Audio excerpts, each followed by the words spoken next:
Hi, everyone. Welcome to the installment of OGBs. Today, we're going to be talking about lab testing with our alumni, Allie Cates. Allie Cates came to us with multiple pathogenic infections. She had basically tried it all. We're talking IV therapies, oral therapies, herbals, the whole shebang.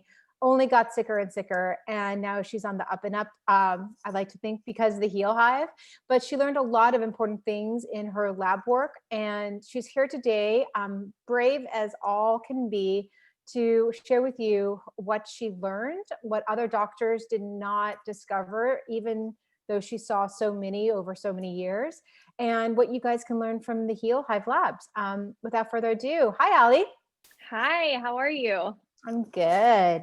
So, do you want to just kind of give everyone a quick breakdown of your story and your journey? Yeah, I'd love to. So, I'm just I'll go through it pretty quickly. But so I was diagnosed with hypothyroidism when I was 13. And looking back on that time period, that was when I actually had an active infection of Lyme disease. And then kind of fast forward, I had all of these weird symptoms that would show up. So when I was 18 or 19, I had awful stomach pain and I got diagnosed with celiac disease. I did a colonoscopy and an endoscopy, and they came back from Stanford with celiac. And then when I was 21, I had a huge cyst removed from my neck, and they only checked for cancer. They never thought that it was anything else. And mind you, this whole time, I was always complaining of severe fatigue and muscle pain and just short-term memory loss and weird things that were happening. And none of the doctors, even at Stanford, would look any deeper if there was something else going on. I never got any of the tests that the Heal Hive does, ever done. And it wasn't until about a year and a half ago, my husband and I were getting married, and it was 2 months before our wedding. And I was working at the food bank here locally. I was putting on a huge fundraiser, and I started breaking out in these hives. And mind you, I had broke out in hives like multiple times over the course of, the last 13, 14 years. And doctors always just kind of said, maybe it's a food allergy, not celiac, but like something else. And they would test me for IgG and IgM food sensitivities, which I know that you'll get into later. And I remember going to my naturopathic doctor here locally, and I was like, can you retest my food sensitivities? And she tested them, and she's like, oh yeah, they're the exact same, but I want to test you for a co-infection of Lyme disease. And she's like, but you're fine, you're healthy, you're not tired, you don't have, aches and pains, you're fine. And it's because I had normalized the fact that I was feeling all these things for so many years. And so she never dug any deeper. And I also just normalized them. So I never thought to like say that I was really tired, because I thought that's how everyone was at this point. And she said, I'm going to test you for one co-infection. She's going to test me for Babesia. And I said, how much is it to run the whole test? And she kept on looking at me like I'm a hypochondriac. She kept on looking at me. And I remember specifically looking her dead in the eye. And I said, if this comes back negative, then we can talk about like me being a hypochondriac. But if it comes back positive, then like, that's what it is.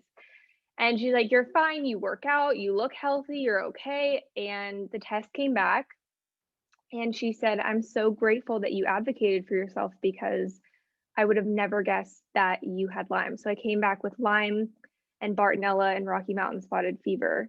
And then, fast forward, my husband and I get married, we come back from a honeymoon, and I go into just crazy treatment. I get a port put in. I'm doing IV antibiotics 3 to 4 times a week, 8 hours a day. I'm doing everything under the sun besides stem cells. I try literally everything, and I just get sicker and sicker, and more pathogens, and Babesia shows up. And it got so bad that like at one point my liver and kidney weren't functioning correctly, but my doctors never said, let's stop the antibiotics. They kept on pushing, and they kept on saying that this is good. This means that we're killing really hard. We're attacking the pathogens. And I remember one day it was so bad. I couldn't even get out of bed. I was so sick.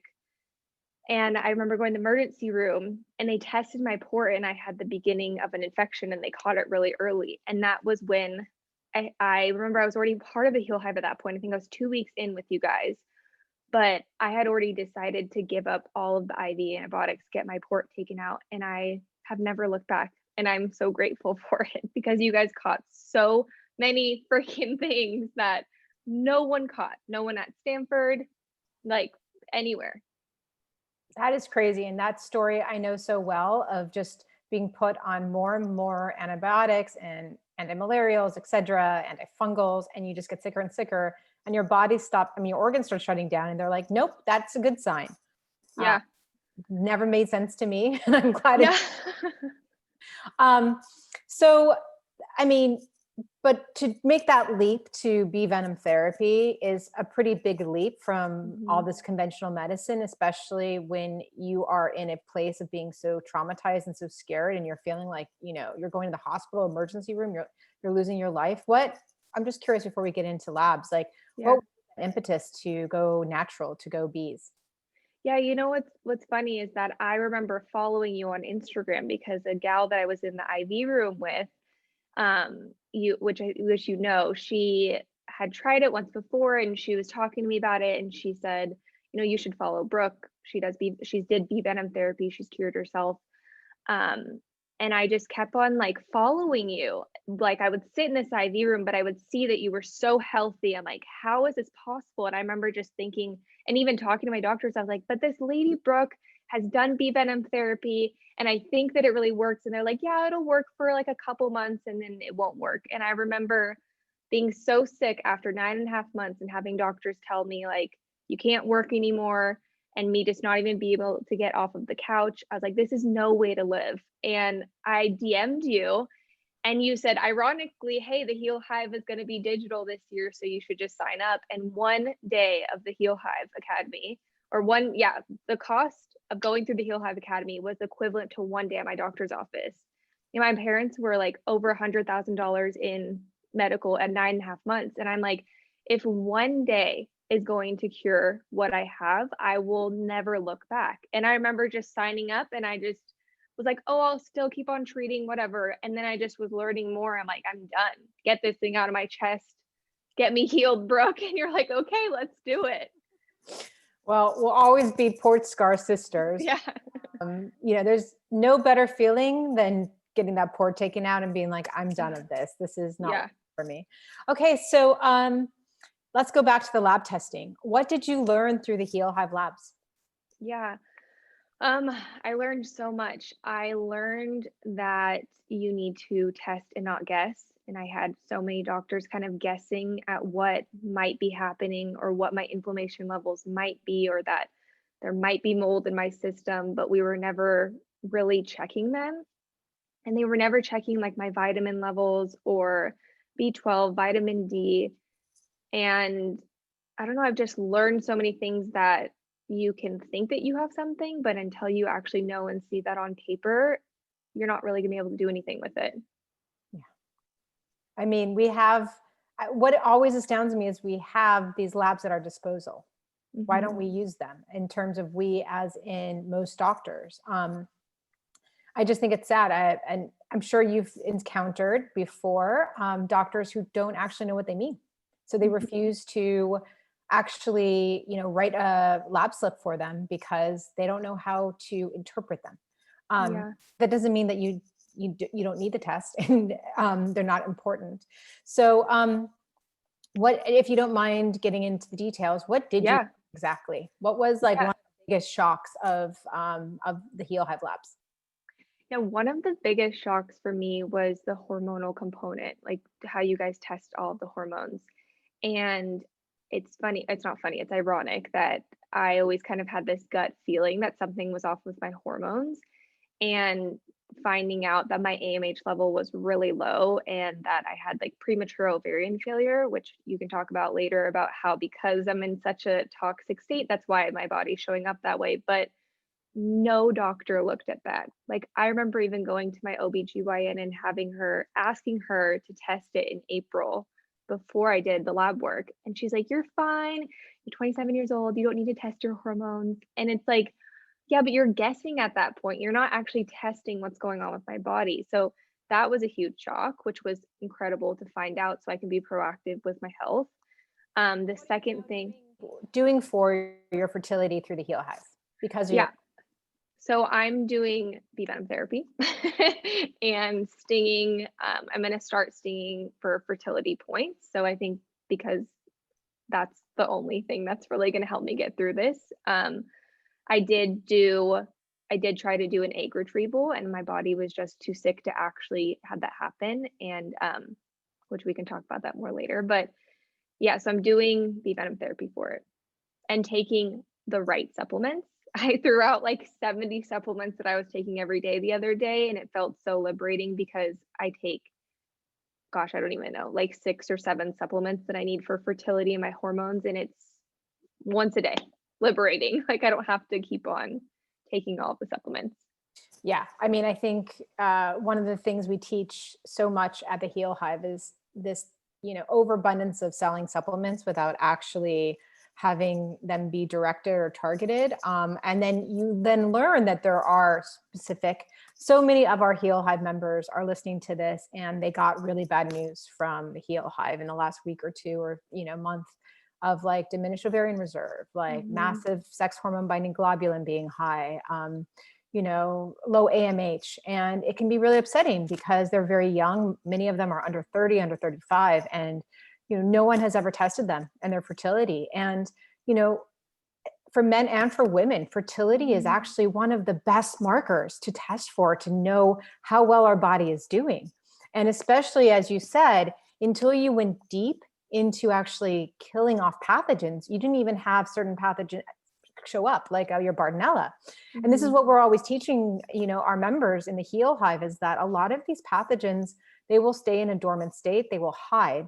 And sometimes the only things you can actually find are certain inflammatory markers, certain autoimmune markers, and fertility.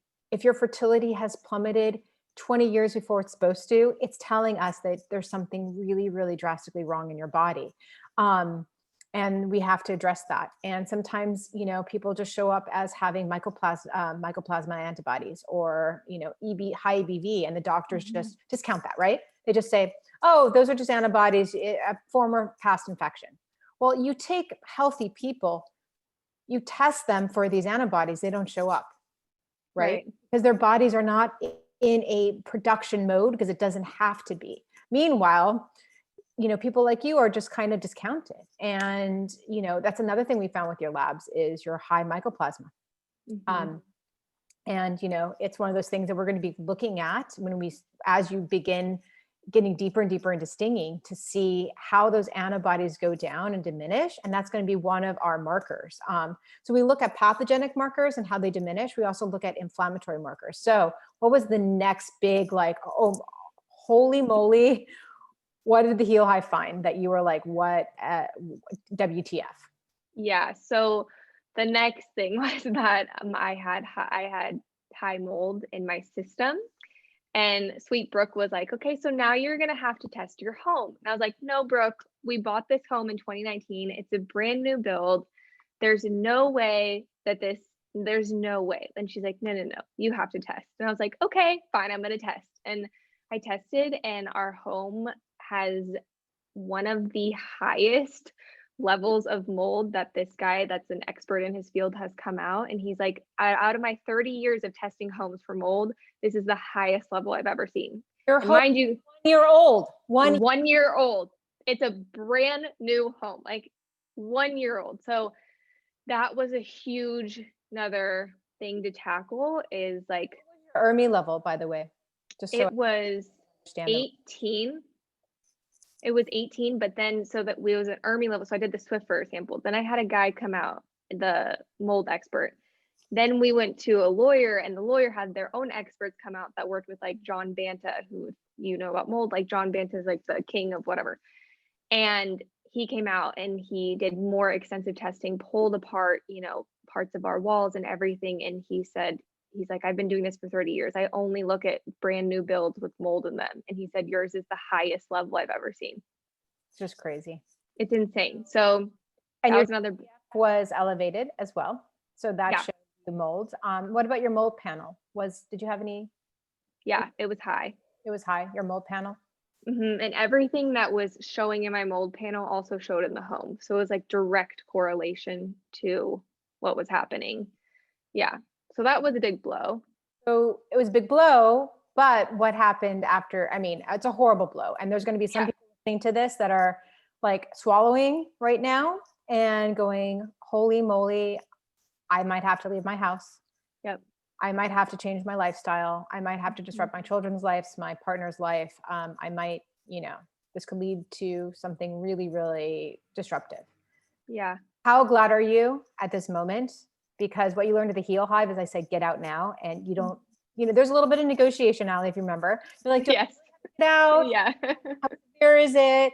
Like, are these hives really created from all of this, inflammation from the mold and the allergens? And what did I say? Yeah, you were like, you have to get out. You're like, this is such a toxic environment. And, my husband and I had been through a really hard year, right? We just got married. I just started treating heavily for Lyme. And then we bought this beautiful home and now we're supposed to move out of it. And I can honestly say that I would give up any material thing to feel how I feel today. And I've only been stinging for less than a month, you guys. Like, the medicine is so powerful. And because I got out of mold and because I addressed all of these markers in my lab work, I feel so set up for success now stinging. Like, stinging is fun and it's empowering. And I could go on and on, but there's no way that I would have been at this point if I didn't do all those really hard things, like sell our home and get out of the mold and live in an apartment that has a really low ERMI score, because I wouldn't be here right now. So you've tested, not guessed. You've prepped yourself for success. How do you use the Bee system as well? Yeah, so movement is super important for me because my motility of my intestines is pretty slow because obviously of everything that's happening. But I think that movement and elimination is so big. Like, especially when you start stinging, you really feel that you need to move the toxins out. And that's the most beautiful part about this whole thing, is that before I was so taxed with how many things were going in my system during the IVs that I could never feel what I needed to do. Like, I didn't know what I needed to do. And so now with Bee Venom, I'm like, okay, sting on this day, eliminate on this day. It's very methodical and organized. And yeah, I love the system and following it. I have my marker right here, track everything because it changes and you forget how sick you were before. Yeah, I mean, the journal is so important because one, it helps you understand your progress. But two, if you don't have your journal and you don't keep it up, you can be accidentally giving yourself things that don't work, and you could be blaming the bees, blaming your environment. It really is just keeping you on track. So one of the things we also learned, one of the things you learned through the Heal Hive was just, even though you were already celiac, you were accidentally glutening yourself. You were accidentally being, giving yourself inflammatory elements that, did not serve your body. And you kept up with the food journal. You were able to use the elimination diet to then figure out your food triggers. How is that different than having an allergen test for food triggers? Yeah. So many things. So, I mean, being celiac, or even if you're non-celiac, gluten sensitivity is so major because you're just getting microdoses of inflammation that add up. And I was doing that. I was, eating things that said gluten-free, but when you actually look at their manufacturing practices, they weren't. As someone that comes from the supply chain at Amy's Kitchen, that was my background before I got really sick. Of course I should know that. I would have to check these labels, but I wasn't, because I'm like, oh, it says gluten-free.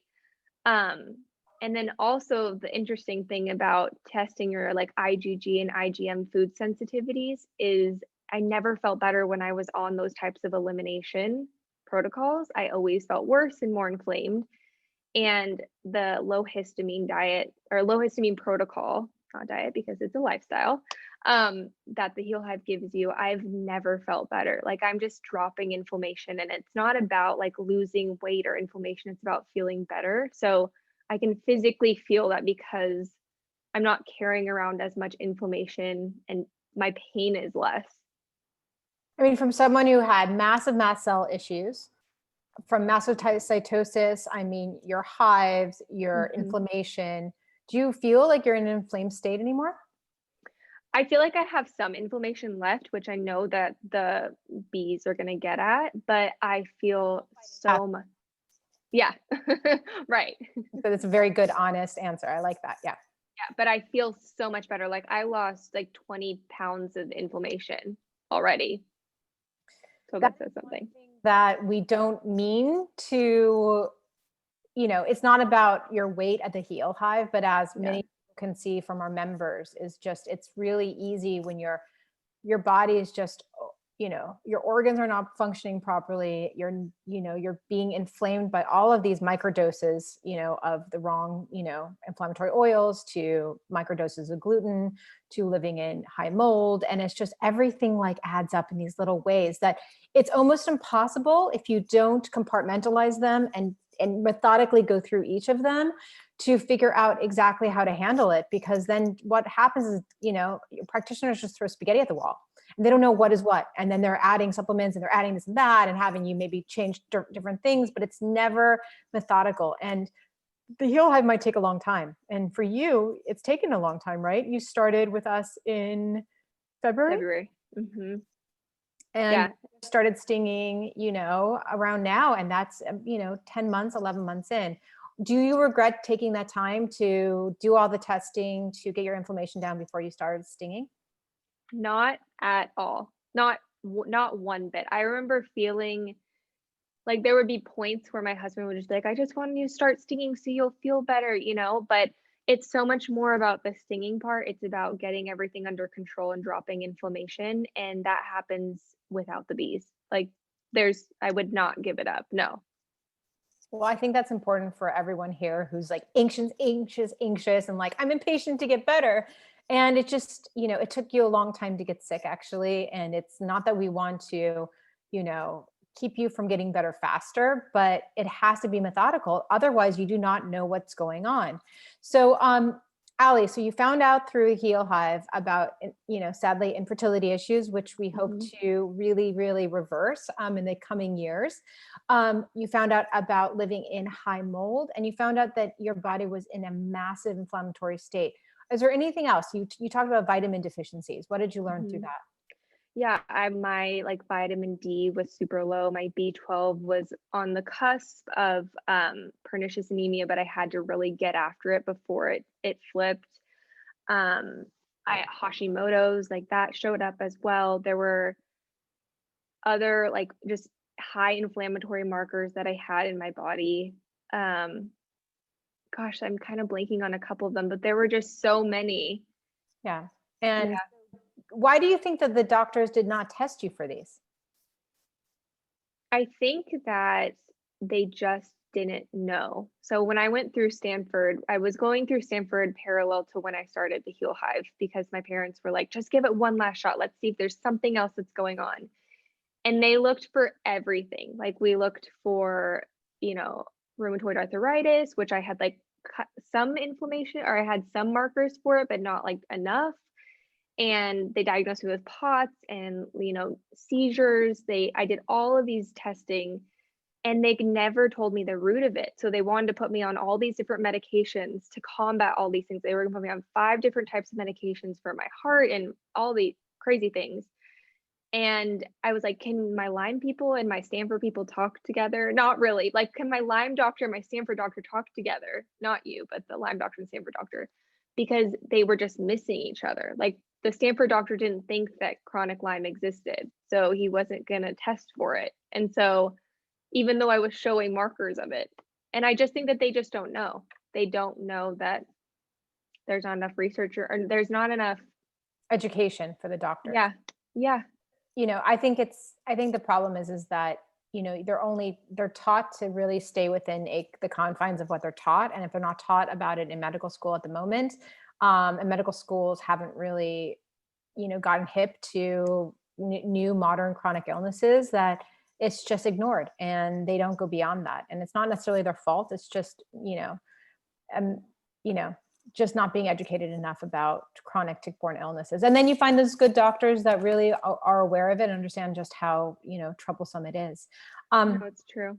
So now that you have addressed all the things in what Heal Hive Labs uncovered, you talked about POTS, you talked about these hives, you talked about this kind of chronic condition you were in. Can you tell everyone, you're kind of, even though you're just in the beginning of stinging, Yeah.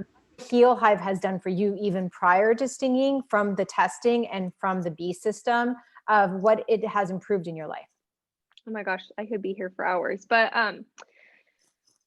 I think the biggest thing is knowing what's going on with my body. So, like just being aware of like my detox protocol and noting that, and doing the saunas, doing the coffee enemas, all of those things.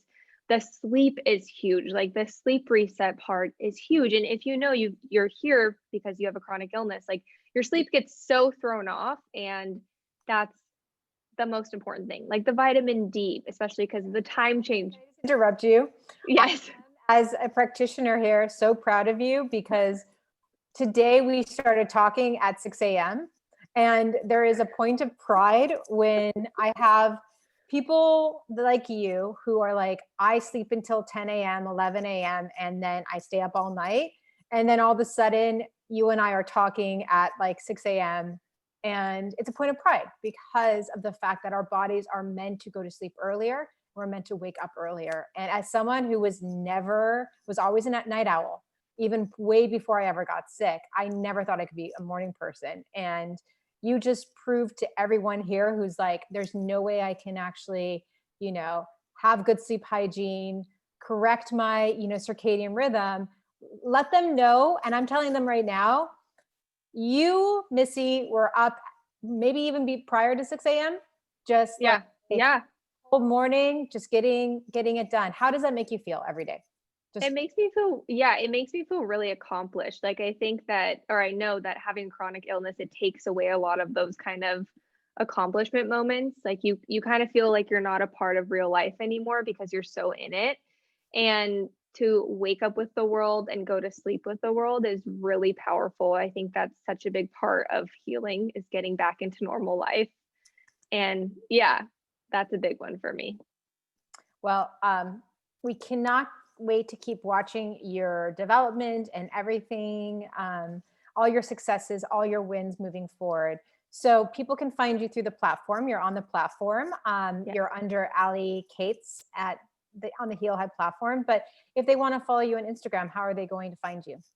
Yeah, it's Allie Lynn Cates is my Instagram handle. And I want to say one last thing, is that like pro tip for people listening is to take advantage of what the Heal Hive gives you when it comes to trauma and working through your trauma, because that, even as someone that goes to therapy actively, that was a huge thing that kept on coming up when I started to even feel better with the diet, was I was starting to self-sabotage. And I just think that the more that you get healthier, the more you need to work through it, especially if you've been sick for so long. That's a perfect point. I think one of the hardest things to describe to people is actually, as you become healthier, there's more proclivity for self-sabotage.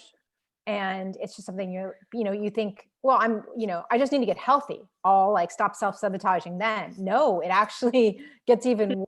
It's a phenomenon. Yeah, no, that stuff follows you. And thank you for bringing that up. So everyone, check out Allie on the Heal Hive platform and on Allie Lynn Cates on Instagram. Allie Lynn Cates, it's a pleasure. We cannot wait to keep watching your success, and keep on stinging, sister. Yay, thank you so much. So grateful for you guys. We're grateful for you too. Everyone at the Hive. It's all about the Hive, right? I am so grateful for the bees. I'm so grateful for each and every one of our members, and we only get stronger. We only learn better together. So that's what it's all about. It's the Hive month. And thanks for sharing with everyone. Bye, everyone. Yeah. Bye.